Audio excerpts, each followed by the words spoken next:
এয়া জুবিন গাৰ্গলৈ আমাৰ এই নাজিৰাটিং তামুলী পৰ্যটন উৎসৱৰ তৰফৰ পৰা মৰম, এয়া চেনেহ, এয়া তেওঁলৈ আমাৰ ৰাইজৰ আশীৰ্বাদ।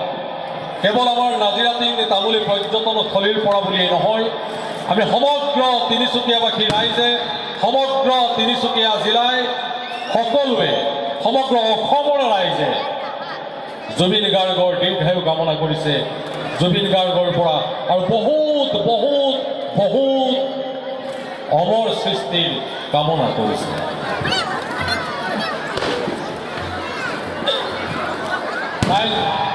এতিয়া আপোনালোকে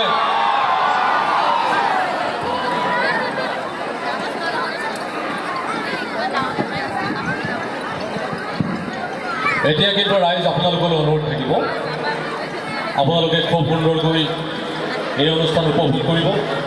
জুবিন গাৰ্গৰ বাবে আজি এটা বিশেষ দিন, আৰু জুবিন গাৰ্গৰ বাবে আজিৰ এই অনুষ্ঠানটো এক অনন্য অনুষ্ঠান, এক তুলনাবিহীন অনুপম অনুষ্ঠান।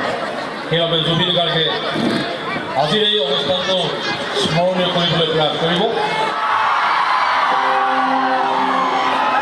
সকলোকে ধন্যবাদ। প্ৰথম কথা আৰু নৱবৰ্ষৰ বহুত বহুত মৰম আৰু শুভকামনা জনাইছোঁ। নতুন বছৰটো সকলোৱে খুব সুন্দৰকৈ যাওক, সকলোৱে প্ৰগ্ৰেছ কৰক, আগবাঢ়ি যাওক। আমাৰ নতুন ল'ৰা ছোৱালী নতুন নতুন কাম কৰক, সেইটোৱে কথা।